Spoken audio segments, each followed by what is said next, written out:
तो लॉरेंस बिश्नोई अपने कॉलेज के समय से ही जेल में बंद है। अब उसके जेल में बंद रहने के बाद उसके गुर्गे कैसे काम करते हैं, उनका नेटवर्क कैसे जुड़ा है, क्या जेल में सभी सुविधाएं मिलती है? क्योंकि अभी के समय में लॉरेंस बिश्नोई जो है वो साबरमती के जेल में बंद है, और अगर वो वहाँ से अपने गैंग को संचालित कर रहा है तो सबसे बड़ी सोचने वाली बात है कि इसमें प्रशासन कहाँ है।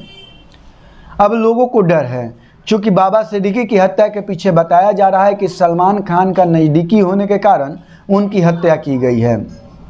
सलमान खान से जो लॉरेंस बिश्नोई की दुश्मनी है वो जग जाहिर है, सभी जानते हैं इस बात को कि सलमान खान ने काले हिरन का शिकार किया था और बिश्नोई समाज जीवों की पूजा करता है और उसको बहुत ज़्यादा मानता है, इसलिए बिश्नोई समाज सलमान खान को अपना दुश्मन मानता है और लॉरेंस बिश्नोई भी बिश्नोई समाज से ही आता है और इसलिए उसने सलमान खान को अपना दुश्मन बना रखा है। अब सलमान खान के आसपास के जितने भी लोग हैं जो उसके नज़दीकी हैं, धीरे धीरे उन पे हमला करना चाहता है, उनको साइड करना चाहता है। अब जो अच्छे मुकाम पे हैं, मुंबई में हैं, वे लोग ऐसा सोचते हैं कि कहीं 1990 का दौर ना आ जाए।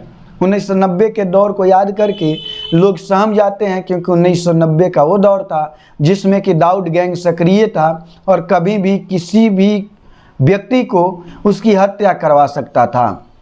अब इसी के डर में लोग सहमे हुए हैं, लेकिन मुंबई क्राइम ब्रांच वादा कर रही है कि हम दोषी को जल्द ही पकड़ लेंगे और इस पूरे केस का राजफाश कर देंगे, यानी पर्दाफाश कर देंगे कि आखिर क्या है इसमें, कौन दोषी है कौन दोषी नहीं है। लेकिन कुछ चीज़ें इसमें सोचने वाली बात है कि इसमें जो आरोपी हैं उनके चेहरे को दिखाया जा रहा है, भाई साहब वायरल किया जा रहा है कि कौन कौन है। अब इसमें केस पे क्या असर पड़ेगा आप लोग सभी इस पे ज़रूर जानते हैं, लेकिन इसमें निष्पक्ष रूप से जांच होना चाहिए और जो दोषी हैं उन पर कार्रवाई होना चाहिए। और यदि लॉरेंस बिश्नोई जेल से अपने गैंग को संचालित कर रहा है तो इस सवाल तो उठेगा भाई साहब प्रशासन पे।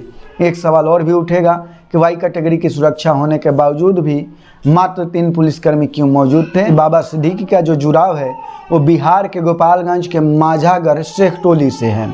ऐसा माना जाता है उनके गांव में कि वो बहुत बड़े समाज सेवी थे और समाज सेवा के रूप में ही वे अपने गांव में विवाह भवन सहित 40 ऐसे संस्थान बनाए थे जहां पे मुफ्त में कंप्यूटर की शिक्षा दी जाती थी।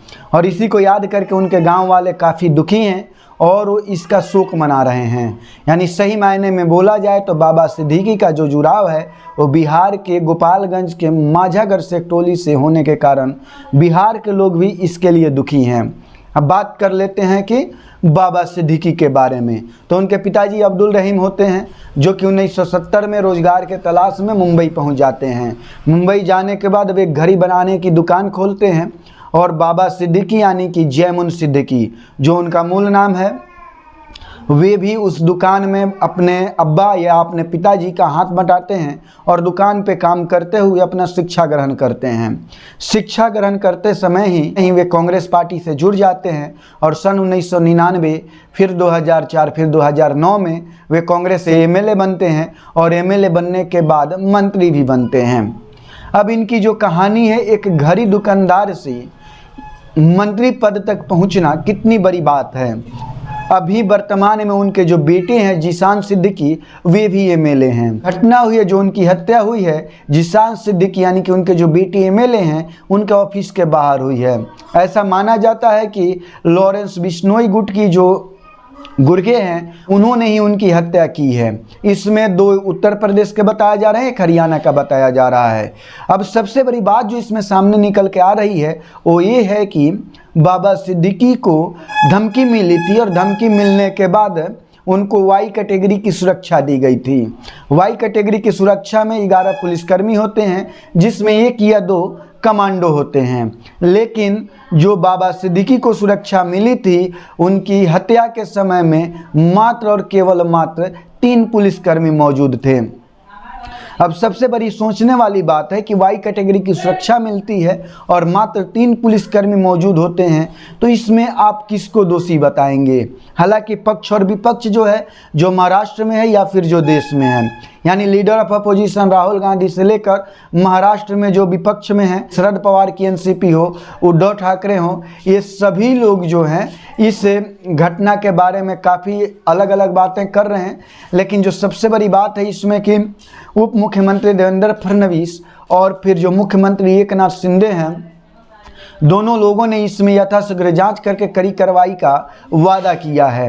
लेकिन इसमें जो सोचने वाली बात है कि वाई कैटेगरी की सुरक्षा होने के बावजूद भी मात्र और केवल मात्र 3 पुलिसकर्मी ही क्यों मौजूद थे, क्यों नहीं 11 पुलिसकर्मी मौजूद थे? आप क्या सोचते हैं इसके बारे में, ज़रूर बताइएगा।